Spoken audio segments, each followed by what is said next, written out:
दोस्तों, हम सभी लोग अपने ढंग से रहते हैं। हम सब कुछ लोग अकेले रहना पसंद करते हैं तो कुछ लोग समूह बनाकर रहना पसंद करते हैं और अधिकतर लोग समूह में ही रहना चाहते हैं। वह समूह में अपने दोस्त, रिश्तेदारों और मित्रों के साथ कोई भी काम करना चाहते हैं। वह अकेले रहना तो उन्हें घुटन सी होने लगती है। वह दोस्तों के साथ जब भी उन्हें समय मिलता है तो वह अपने दोस्त और मित्रों के साथ गप्पे मारने में लग जाते हैं, बातचीत करते हैं, मनोरंजन करते हैं और इस प्रकार उन्हें खुशी मिलती है। वह दोस्तों और यारों के साथ खूब मस्ती करते हैं, घूमते फिरते हैं, खेलते कूदते हैं, कोई भी काम को समूह में करना बहुत पसंद करते हैं। वह एक दूसरों के ध्यान रखते हैं, ख्याल करते हैं, वह प्रेम से रहना चाहते हैं, वह एक दूसरों से प्यार चाहते हैं। और वहीं पर जो व्यक्ति अकेले रहना पसंद करते हैं, वह अकेले शांत में रहना चाहते हैं। उन्हें अकेले रहना बहुत अच्छा लगता है। वह ज़्यादा दोस्त और मित्र नहीं बनाते। वह अपने खाली समय को भरपूर उपयोग करना चाहते हैं। वह खाली समय को शांति से जीना चाहते हैं। वह कहीं घूमने भी जाता है तो वह अकेले जाता है। उसे कहीं जाना भी होता है तो वह कभी समूह में जाने में रुचि नहीं रखता। और हम सभी के मन में एक बात हमेशा चलती रहती है कि क्या अकेले रहने वाले व्यक्ति खुश रहता है? क्या एकांत और अकेले रहने वाले लोगों के जीवन सुखी होता है? तो आइए इस कहानी में हम यही जानेंगे। हम जानेंगे अकेले रहने वाले व्यक्ति में क्या क्या खूबियाँ होती है। इससे पहले आप इस कहानी में खो जाए, इस चैनल को सब्सक्राइब जरूर कर ले। एक बार की बात है, एक नगरी में एक बहुत ही धनवान व्यापारी रहा करता था। वह व्यापारी के दूर दूर के गाँवों में, नगरों में उनका नाम बहुत प्रचलित था और वह अपने गांव के भलाई के लिए बहुत अच्छे अच्छे काम भी करता रहता। इसीलिए उन्हें गांव के सभी नगरवासियों ने मिलकर उन्हें अपना मुखिया का दर्जा दे दिया था। उन व्यापारी का कहा नगर के सभी लोग उनका सलाह माना करते थे, उन्हें सम्मान करते थे। उन व्यापारी के दो पुत्र भी था। एक का नाम था मनोज और दूसरे का नाम था सनोज। मनोज और सनोज दोनों शरारती बच्चे थे। जब वह बच्चा 3 साल का हुआ तो उन्हें नगर के पास ही एक जंगल में एक महान बौद्ध भिक्षु के आश्रम था। वहाँ वो बौद्ध भिक्षु अपने शिष्यों को शिक्षा दीक्षा दिया करते थे और उन्हें अध्ययन कराते थे। व्यापारी ने भी उन बौद्ध भिक्षु के प्रसिद्धि के बारे में सुना था। वह व्यापारी निर्णय करता है कि मनोज और सनोज को उन बौद्ध भिक्षु के पास भेज दिया जाए पढ़ने के लिए। और वह व्यापारी बिल्कुल ऐसा ही करता है। वह उन बौद्ध भिक्षु के पास अपने दोनों जुड़वा बच्चे को उन बौद्ध भिक्षु के पास शिक्षा ग्रहण करने के लिए भेज देते हैं। उस आश्रम में मनोज और सनोज का 2 साल बीतने के बाद यह पता चलता है कि मनोज अकेले और शांत रहना पसंद करता है। वह सुबह उठता और आश्रम के सभी कार्य को समाप्त करके गुरु के उपदेश और दीक्षा लेने चला जाता। जब गुरु कोई भी विषय पर चर्चा करता, अपना उपदेश देता, तब मनोज बहुत ही ध्यान लगाकर सुनता, उसकी गहराई में जाकर सोचता और प्रश्न भी करता। उसे जब आश्रम के मित्र खेलने जाने के लिए कहता तो वह अपने मित्र को मना कर देता। वह किसी के साथ उतना खेलकूद करने और फालतू के गप्पे लड़ाने में कभी अपना समय व्यर्थ नहीं करता। उसे एकांत रहने में आनंद आता था। वह एकांत रहता, अकेले। उसे जब घूम फिर भी करना होता तो वह अकेले घूम फिर करता और आसपास के सारे चीज़ों को ध्यान से देखता, उसे समझता, उसे जानने की कोशिश करता। वह जानवरों को देखता, तो उसके बारे में थोड़ा गहराई से सोचता। पेड़ पौधों, चट्टान, पहाड़, जल, आयु, अग्नि, कोई भी चीज को देखता तो वह उनमें अपने जीवन को समझने की कोशिश करता और गुरु से कई बार प्रश्न भी करता। वह जब अकेले रहता तो उसे समय भी पर्याप्त मिलता था। उसका समय अनावश्यक बातचीत करने में और दोस्तों से फालतू के समय खराब होने से बच जाता। वह उन समय में विभिन्न पुस्तकों को पढ़ता। इस तरह से मनोज शांत और एकांत स्वभाव का था और वहीं पर सनोज नए नए मित्र बनाता और उसे समूह में रहना, अपने दोस्त और मित्रों के साथ रहना बहुत पसंद था। उनसे बातें करना, उनके साथ घूम फिर करना उसे बहुत अच्छा लगता था। जब सुबह होती तो वह फटाफट से आश्रम का कार्य हड़बड़ में करता और चला जाता। अपने दोस्तों और मित्रों से तरह तरह के बातचीत करने में लग जाता, इधर उधर घूमता फिरता। और जब गुरु सभी शिष्यों को उपदेश दे रहे होते हैं तो वह गुरु के उपदेश भी ध्यान से नहीं सुनता। उसका मन सिर्फ दोस्तों के साथ खेलने कूदने और बातचीत करने में ही बार बार चला जाता। वह गुरु के ज्ञान को भी आधा अधूरा ही सुनता। उसके मन में हमेशा यह चलता रहता था कि कब गुरु सभा स्थगित करेंगे और मैं अपने दोस्त के साथ, अपने मित्रों के साथ बातचीत करने जाऊंगा, उनके साथ खेलने जाऊंगा, उनसे घूम फिर करेंगे, बहुत मज़े करेंगे।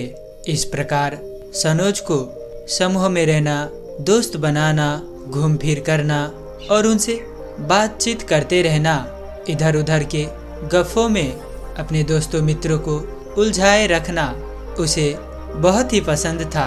जब मनोज और सनोज की उन दोनों की पढ़ाई पूर्ण हो जाती है तब उनके पिताजी वापस उन्हें अपने घर बुला लेते हैं। जाते ही मनोज अपने पिता के व्यवसाय में हाथ बटाने लगता है। वह पिता के व्यापार को देखने लगता है, व्यापार को समझने की कोशिश करने लगता है और वहीं सनोज उन नगर में सभी से अपने जान पहचान और दोस्त परिजन बनाने लगता है। धीरे धीरे अब उनके पिताजी वृद्ध होने लगे थे और अब उनके पिताजी का थोड़ा थोड़ा तबीयत भी बिगड़ता जा रहा था। ऐसे करके उनके पिताजी एक दिन बीमार पड़ गए और वह व्यापारी अपने दोनों बेटे को अपने पास बुलाता है और कहता है, बेटा मेरे जाने के बाद अपनी माँ की ध्यान रखना। और तभी मनोज कहता है, पिताजी आप माँ की चिंता मत करिए, उन्हें हमेशा खुश रखेंगे। मनोज की यह जवाब सुनते ही उनके पिताजी का देहांत हो जाता है। वह व्यापारी मरने से पहले अपनी सारी संपत्ति, अपना सारा व्यापार दोनों बेटों में बराबर बंटवारा कर दिया था।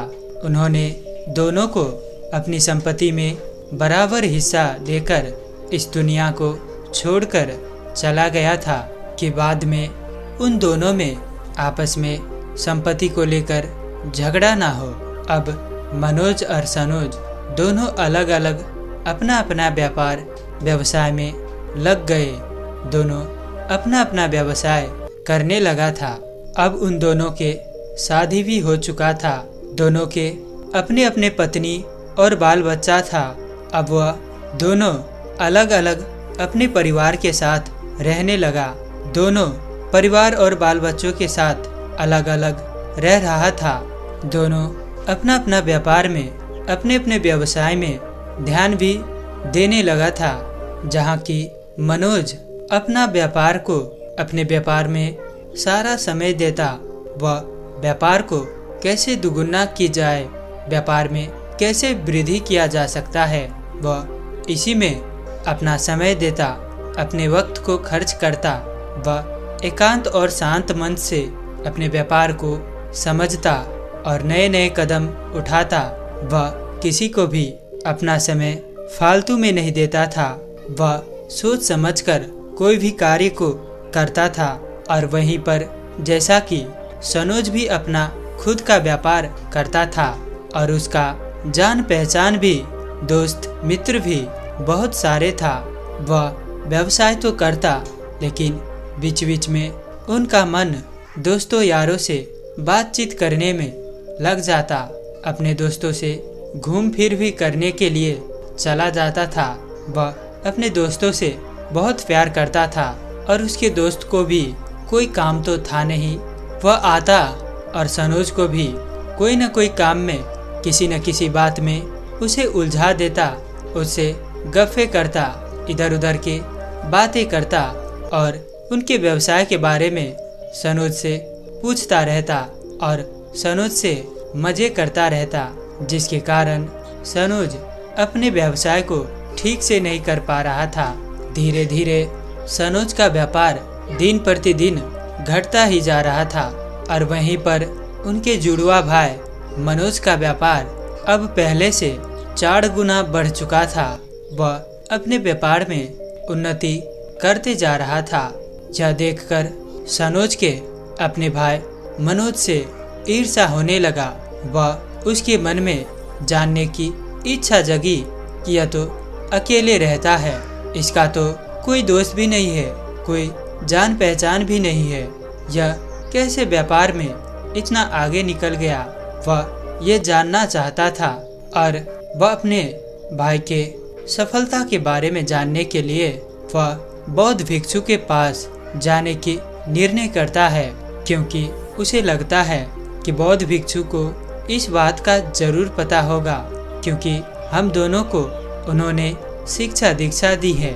आखिर में मेरे पास इतना जान पहचान होने के बाद भी, मेरे पास प्रसिद्धि होने के बाद भी मैं क्यों ठीक ढंग से सफल व्यवसाय नहीं कर पा रहा हूँ? मेरे व्यापार दिन प्रतिदिन क्यों घट रहे हैं? मुझे जाकर अपने गुरुजी से पूछना चाहिए। तभी वह उन बौद्ध भिक्षु के पास जाकर अपने गुरु को प्रणाम करता है और कहता है कि गुरुदेव, मैं और मेरे भाई दोनों व्यवसाय करते हैं, लेकिन मेरा व्यापार से मेरे भाई का व्यापार 4 गुना बढ़ गया है। वह दिन प्रतिदिन उन्नति करते जा रहा है, जबकि वह अकेले रहता है। उनका जान पहचान भी कोई नहीं है। वह किसी से बातचीत भी ठीक से नहीं करता, वह परिचित भी नहीं है। फिर भी वह अपने व्यापार को, उसका व्यापार बढ़ता ही जा रहा है और वहीं पर मेरा जान पहचान बहुत है। मैं नगरों में सभी में जाना जाता हूँ। मेरे दोस्त मित्र सगे संबंधी भी बहुत सारे हैं। मेरे पास प्रसिद्धि है, मैं नगरों में प्रसिद्ध हूँ। मेरे पास सब आया करते हैं, फिर भी मैं उनसे क्यों पीछे पड़ गया? और फिर वह बौद्ध भिक्षु सनोज से कहते हैं, बेटा, पहली बात तो तुम यह याद रखो कि बहुत जान पहचान और बातचीत करने से कोई सफल नहीं हो जाता, बल्कि उसके लिए तो तुम्हें तुम्हारा दिमाग लगाना पड़ता है। मनोज में एक खूबी है कि वह अकेले रहता है। जब वह अकेले रहता है तो उनको खुद के बारे में सोचने का, समझने का वक्त मिलता है। अपने बारे में वह सोच पाता है, अपने विचार को बढ़ा पाता है। उन्हें सही गलत का निर्णय लेने की क्षमता एकांत में मिलता है और वह उन्हें सही तरीके से उपयोग करना जानता है। और दूसरी खूबी अकेले रहने वाले इंसान में होती है, वह है फालतू के लोगों से वह दूर रहता है। हालांकि दुनिया में कुछ लोग अच्छे होते हैं तो वहीं कुछ लोग बुरे होते हैं, और आज के समय में तो अच्छे लोग कम ही मिलते हैं। सब अपने स्वार्थ के लिए जीते हैं। कोई भी तुमसे संबंध बनाता है तो वह उसमें उसका कोई स्वार्थ भी छिपा होता है, और जब कोई तुम्हें मित्र बनाता है तो वह अपना सलाह तुम्हें देने लगता है, और तुम्हें भी उसका बात कभी कभार मानना ही पड़ता है। इस तरह से उन्हें फालतू के रिश्ते भी निभाना पड़ जाता है। और वहीं जब जो अकेले रहता है वह व्यक्ति अपने निर्णय खुद के दम पर ले पाता है। तीसरी खूबी जो तुम्हारे भाई मनोज में है वह है कि वह आत्मनिर्भर है। वह अकेले रहना जानता है, इसीलिए वह जल्दी किसी से मदद नहीं मांगता। वह अपनी समस्या खुद ही सकबर समाधान करने की कोशिश करता है। वह अपने कार्य को बखूबी ढंग से करना चाहता है ताकि उन्हें वक्त पड़ने पर किसी की सहायता ना लेना पड़े। वह अपने कामों में कोई भी कमी नहीं छोड़ता। वह अकेले में समस्या को जानने की कोशिश करता है और उन्हें उसी से समाधान भी मिल जाता है। जबकि तुम कोई भी समस्या आता है तो तुम सबसे पहले अपने दोस्तों मित्रों को बता देते हो और वह तुम्हें कोई भी राय अपने फालतू की राय देने लगता है, जबकि उन्हें उन समस्या के बारे में, तुम्हारे व्यवसाय के बारे में उन्हें जरा सा भी ज्ञान नहीं होता है।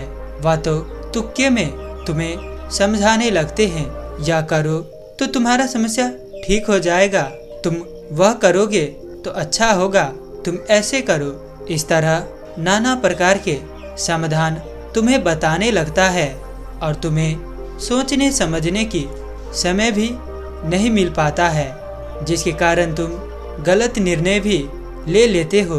और वहीं पर तुम्हारा भाई अपनी मन की सुनता है, वह अपने दिल की सुनता है और निर्णय भी बहुत सोच समझ कर लेता है। आत्मबल और आत्मनिर्भर से काम करता है।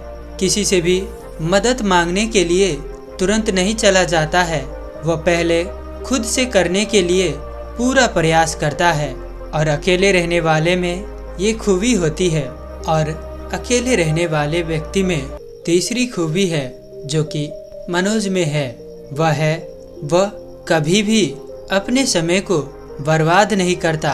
वह अपने दोस्तों यारों से फालतू के गप्पे करने में, इधर उधर की बातें करने में कभी समय को बर्बाद नहीं करता। वह समय को सदुपयोग करना जानता है। उसे पता होता है किस चीज पर समय खर्च करने पर क्या हासिल होगा, मुझे क्या फल प्राप्त होगा, ये व्यर्थ है या फिर कोई काम का चीज है। वह ये जानकर ही किसी भी चीज पर अपना समय खर्च करता है। कोई भी कार्य करने से पूर्व वह सोचता है, उन्हें समझता है और एक बार उसे जो कार्य जच जाता है वह उसे दृढ़ शक्ति से करता है। और साथ ही उसे बाधा विघ्न मित्र और शत्रु भी कोई नहीं रहता। वह अपने प्रसिद्धि को उतना प्रचार ही नहीं करता। वह मौन रहना जानते हैं, इसीलिए वह आगे भी बढ़ जाता है। और चौथी बात, जो व्यक्ति अकेले रहना जानता है वह व्यक्ति कभी भी अपने खुशियों के लिए बाहर नहीं झांकता। वह खुशी पाने के लिए अपने अंदर झांकता है। वह अपने मन को नियंत्रित करके रखता है। वह किसी व्यक्ति या वस्तु से अपना नाता नहीं जोड़ना चाहता है। वह अपने कार्य, अपने आप पर और अपने आत्मबल पर, खुद पर, अपनी क्षमता पर विश्वास रखता है और उनसे ही खुद को खुश रखता है, अपने मन को शांत रखता है। अकेले रहने वाला व्यक्ति कभी भी सफलता आने पर या कोई भी कामयाबी पाने पर, किसी भी उपलब्धि हासिल कर लेने पर वह ज़्यादा उत्तेजित नहीं हो जाता है। वह अपने बारे में सभी को बताने नहीं लग जाता है। वह सिर्फ एक छोटी सी मुस्कान देता है और कहता है, यह सब आप ही लोगों के वजह से हुआ है। वह क्रेडिट दूसरों को देना जानते हैं। इस तरह से वह औरों को भी खुश रखना जानता है और खुद भी खुद से खुश रहना जानता है, जिसके कारण लोग उनसे बहुत जल्दी प्रभावित हो जाते हैं। इतना कहकर वह बौद्ध भिक्षु कहते हैं, क्या तुम इन बातों को अपने भाई मनोज में नहीं देखा? तभी सनोज कहता है, हाँ गुरुवर, मैंने तो ऐसा ही देखा था। मेरे भाई में इसी प्रकार के लक्षण हैं, परंतु मैं ये समझ नहीं पाया था कि मुझे क्या करना चाहिए। तभी बौद्ध भिक्षु सनोज को कहते हैं कि बेटा, इसमें तुम्हारी कोई गलती नहीं है। बहुत सारे व्यक्ति के साथ यह गुण रहता है। वह अपने दोस्त मित्र और समूह में रहना बहुत पसंद करते हैं। हमें दोस्त के साथ रहना, अपने मित्र के साथ घूमना फिरना, समूह में रहना, यह कोई बुरी बात नहीं है। लेकिन हमें यह बात को भी याद रखना है कि समूह में रहने से क्या क्या बेफायदे हैं, इनसे हमें क्या नुकसान भी हो सकता है। इस बात को भी हमें ज़रूर जानना चाहिए, क्योंकि सभी लोग अकेले में एकांत में रहना पसंद नहीं करते। तो हम समूह में रहे तब भी हम अकेलेपन का गुणों के बारे में जानकारी रखेंगे, उन्हें समझेंगे, तो हम बहुत सी परिस्थितियों में अपने दोस्तों और मित्रों से समूह में रहने से उनके नुकसान से बच पाएंगे। हम जागृत रहेंगे। और सनोज, तुम भी अपने दोस्तों मित्रों से रहो, उनसे अच्छे रिश्ता बनाओ, लेकिन मेरे इन बातों को, अकेले रहने वाले व्यक्ति के गुणों को भी समझो और सतर्क रहो। और फिर बौद्ध भिक्षु सनोज से कहता है कि बेटा, मेरे इस बात को हमेशा याद रखना कि जीवन में कभी किसी से ईर्ष्या मत करना, चाहे वह भाई हो या कोई और। अपने बल पर, अपने मेहनत से, अपने कामों से खुद को ऊपर उठाओ, प्रयास करो बेहतर बनने की। सफलता तो हमेशा से तुम्हारा इंतजार कर रहा है। अब सनोज के सारे सवाल खत्म हो गया था। वह अब बिल्कुल शांत हो गया था। उनके मन में ईर्ष्या का जो तूफान चल रहा था अपने भाई के प्रति, अब वो शांत हो गया था। अब उन्हें ऐसा लग रहा था कि उन्हें एक ऐसा ज्ञान मिल गया है जो उन्हें अब कोई भी कार्य में सफल बना देगा। और तभी वह गुरुवर के चरणों में गिरकर उन्हें प्रणाम करता है और वहाँ से गुरुदेव से आशीर्वाद लेकर घर लौट जाता है और अपने व्यापार को बखूबी ढंग से, अपने आत्मबल से ध्यान को एकाग्र करके शांत चित्त से शुरुआत करता है। और दिन प्रतिदिन वह व्यापार में उन्नति करते जाता है। अब सनोज का जीवन भी खुशहाल बन चुका था। अब वह खुशी खुशी प्रेम पूर्वक रहने लगा था। तो दोस्तों, उम्मीद है कि आपको इस कहानी से ज़रूर कुछ न कुछ सीखने को मिला होगा। तो इसीलिए इस वीडियो को लाइक और अपने दोस्तों के साथ शेयर करना बिल्कुल मत भूलिएगा। और साथ ही अंत तक कहानी में बने रहने के लिए मैं किशन शर्मा आप सभी का दिल से बहुत बहुत धन्यवाद करता हूँ। तो चलिए मिलते हैं ऐसी कोई और नई वीडियो में। तब तक के लिए अपना ख्याल रखें। धन्यवाद।